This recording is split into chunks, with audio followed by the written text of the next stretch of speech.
Hello everyone, welcome back to my channel. Today I'm going to be taking apart an ultimate remote control Buzz Lightyear.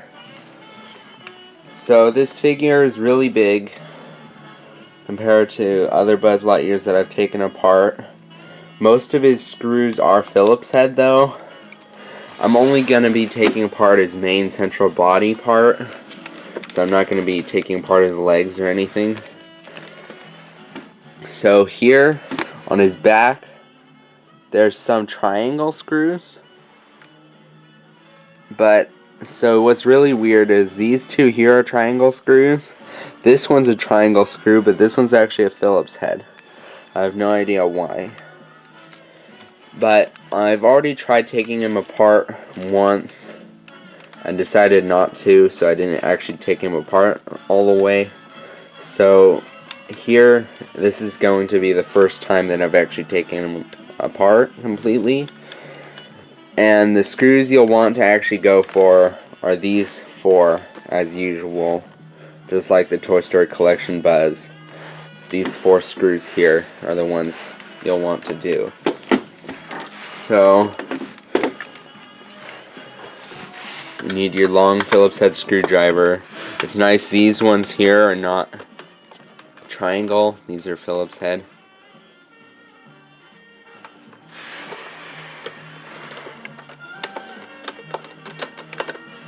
And then all of his arms are put together with little Phillips head screws there also if you wanted to take those apart.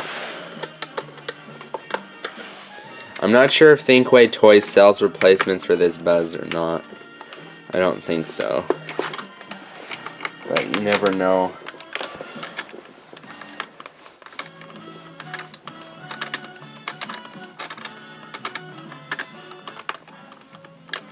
So, it's two screws unscrewed. And also something I'm wondering is, his computer board might have some dip switches or contacts that I can solder over. I already know that this Buzz has plugs, just like the Toy Story Collection Buzz, so all of his parts unplug from the main computer board. But I don't know if he has, he might have some features that can only be unlocked if you solder over certain contacts on his computer board. So, if some toys have those, I'm not sure if Buzz will. I know the Toy Story Collection one didn't have any of those switches.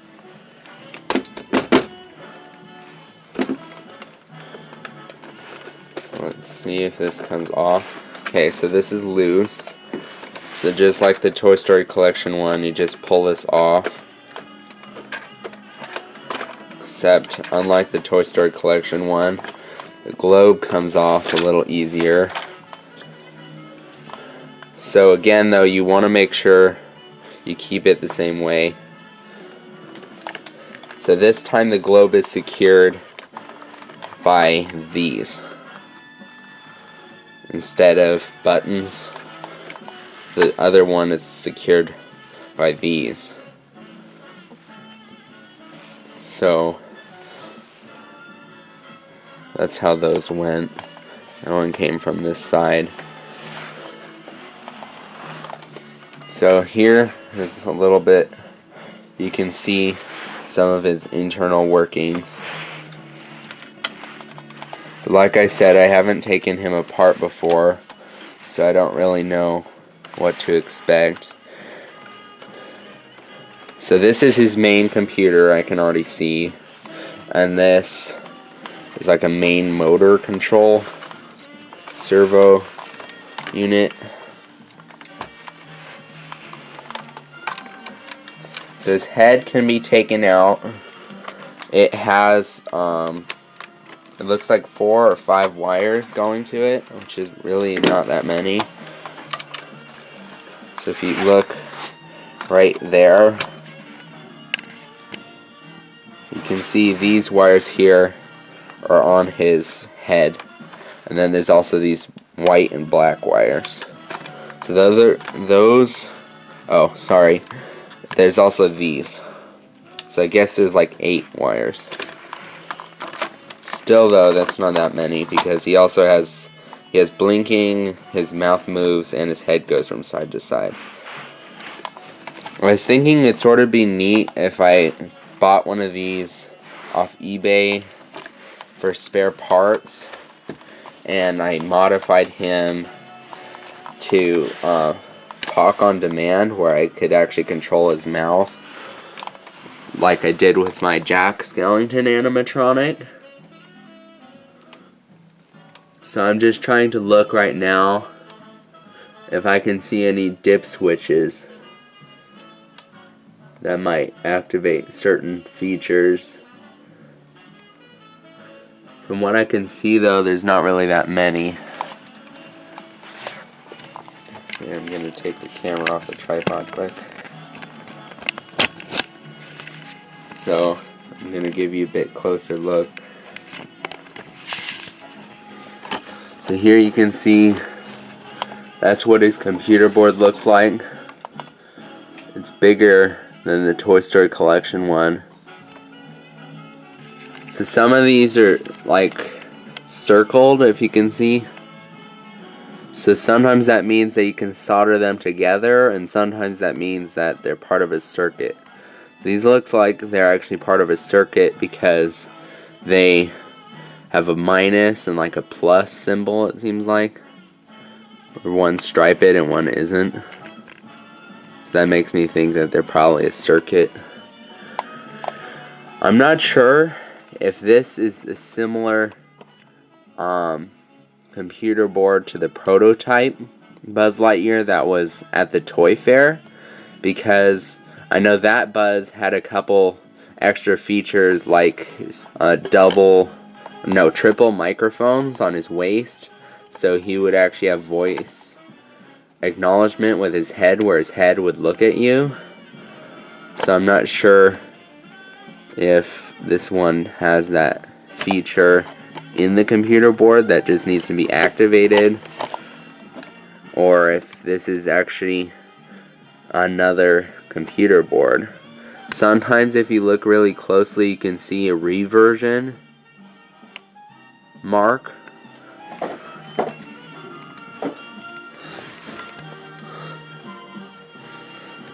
Sometimes it'll say reversion 2 or 3.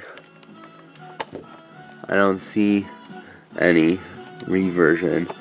And right here, that black thing, this tubular black thing, that's his tip sensor. It's very similar to the flight sensor in the Toy Story Collection Buzz. So if you have any questions on Buzz or how to take him apart, or if something's not working, I can try and help you. I don't know that much about this Buzz yet, but I probably will learn, because when I first got my Toy Story Collection Buzz, I didn't know anything about him either, but now I know pretty much everything about how to take him apart and what all the certain wires do. This one is more advanced than the Toy Story Collection one. It has a lot more parts. So now the hard part always is getting him back together. So this time we have these that secure the globe. So it goes like that.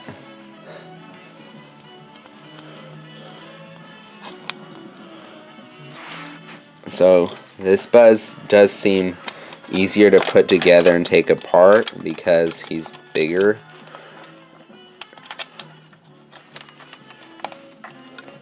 So this one here, the hard part seems to be lining up the hole on the bottom where that actually secures into. So this might take me a while. Not sure how the best way is to do this. If I can leave it in and then put the globe in, or if I need to do it with the globe. I'm thinking it probably needs to go in with the globe. So I'm going to try and get this more. So there's the globe.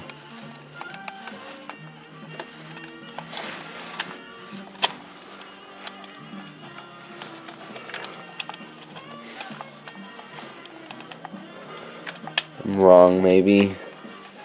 The Toy Story collection buzz is a little easier to put back together, as this seems to be pretty tricky. But I think once we have this back in, it should be a lot faster as far as all the wires lining up. Okay, so I just got one in, I think, hopefully. There. I got one in. So now I need to go the other side and get the other one in. So maybe when you take your buzz apart, if you have this buzz, you should try and keep these in place, because I don't think they're actually important to take out. The Toy Story collection buzz, you have to sort of take them out for most of, like, if you're wanting to remove this buzz's head, you'll still need to take these out, but like the Toy Story collection one, you need to take it out for a lot of different reasons. There. So now that's in. It's nice though, this one doesn't have a globe sensor, so there's nothing to worry about there. So then you just need to line these up.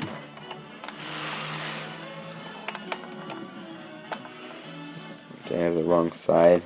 Yeah.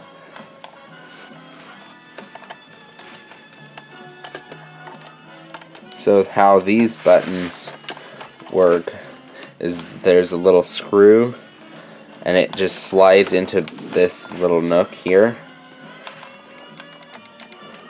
So it's just sort of held in place with that piece.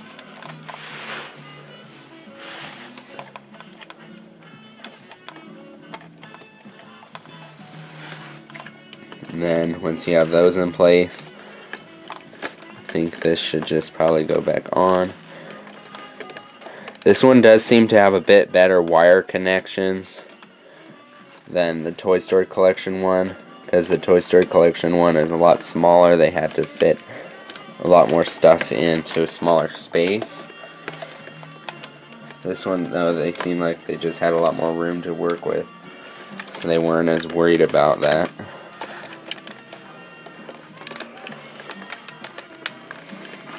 So now if I can just figure out how to line this up with these pins.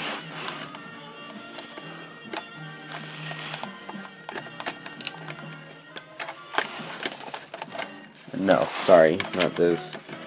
I'm trying to line it up here. So I can't really film a lot of this because it's hard to see.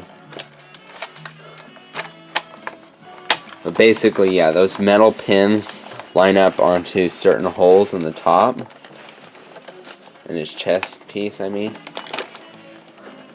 Those are not actually the screw holes, those are just securing pins, I guess. So now, there you go. So he's back together, and then all you would need to do now is put back in the screws. If you have any questions about how to repair your buzz, I can answer a lot of questions that you might have. Like I said, I'm not sure if Thinkway sells replacement parts for this buzz, but if you bought one on eBay or Craigslist and you got parts and you want to try and replace things, this one does have plug connections, so it's pretty easy and simple to replace the parts. So thanks for watching.